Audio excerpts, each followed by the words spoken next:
Hi, I'm Jess. I am a licensed clinical social worker. I identify as queer. I have a son who is 16 months old. I have a wife. We're very proud to be a two-mom family.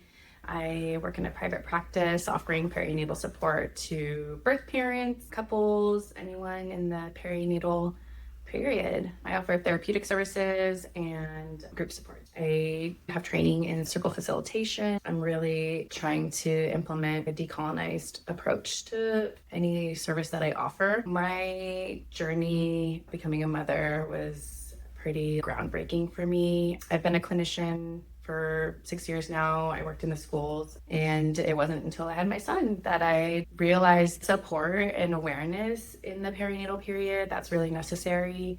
Dealing with my own personal perinatal mental health disorder, early postpartum, was really hard. Through my journey of self-discovery and getting the support I needed, I made a shift in my career to make this my everything, my focus. It's really beautiful to know that there is a community out there to support people transitioning during this time, and that I'm a part of that community. What I've heard the most is this normal? This idea of it wasn't what I expected, what's wrong with me? I hear that so much, and I think it's one because social media has become so apparent in the perinatal period that things are supposed to look a certain way or feel a certain way, and it's really not like that. We often forget about our own intuition and our own gut feelings because we're being told all these messages. That's one of the hardest things that folks in the perinatal period have to deal with, is this incoming of all these messages that it waters down their own intuition. And so I'm hoping to empower folks during this time to listen to that intuition and lean into real life community, real people. For me, in my experience, community saved my life. Really believe that if I didn't lean into the group support, seeing other moms go through something really similar in real life, in a real group situation, I would have felt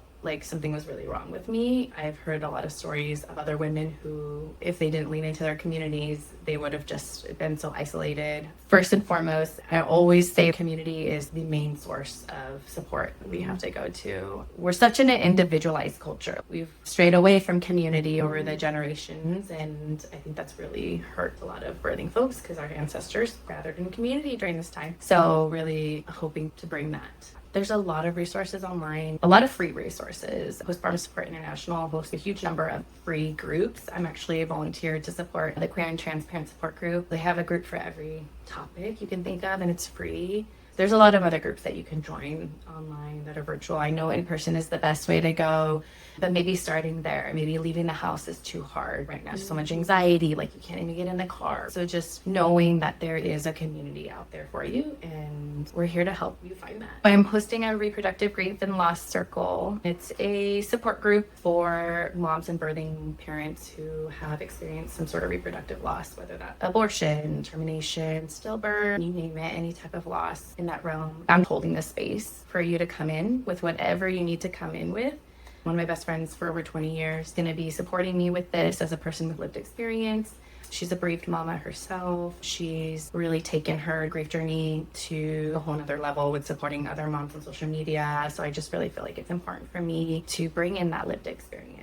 I'll be hosting a Parts Salon circle as well. This group is for any mom in any part of the postpartum period. You could be 2 months post, could be 20 years post. This is really a beautiful structure of exploring your internal parts as a mother, as a birth parent. This model is called the Mom Parts model. It was developed by author Jessica so much towards. She is an author for When Good Moms Feel Bad, and she came up with this Mom Parts method, and it's a 5-step process. I'll guide you through meditation. It's a very experiential process, and then we'll do an activity, we'll process, we'll go back internal. It's for you to discover what's coming up in motherhood for you. Lots of times our childhood experiences tend to be triggered in motherhood and in parenthood, and so really taking care of you as a mama, as a parent, so that you can be your full self for your babies and for your inner child. My workshop about the basics of understanding perinatal mental health disorders and perinatal mental health in general is to hand you some tools and resources that you can put in your back pocket. It's really not to scare you. I believe that knowledge is power, and the more that we can know, the more that we can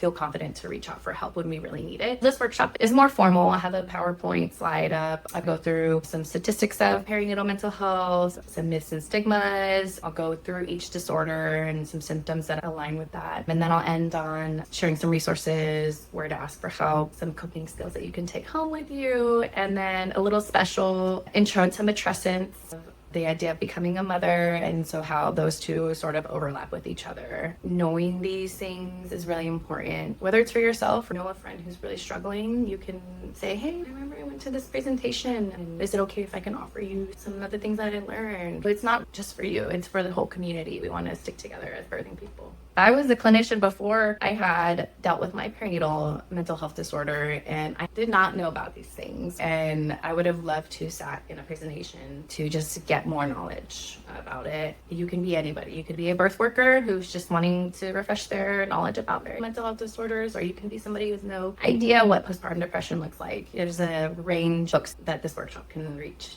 I really believe that internally there's this resource of strength, resilience, and it's so deep inside of our core that during postpartum you're opened up physically, emotionally. Even for non-birthing parents, there's this process of becoming as well.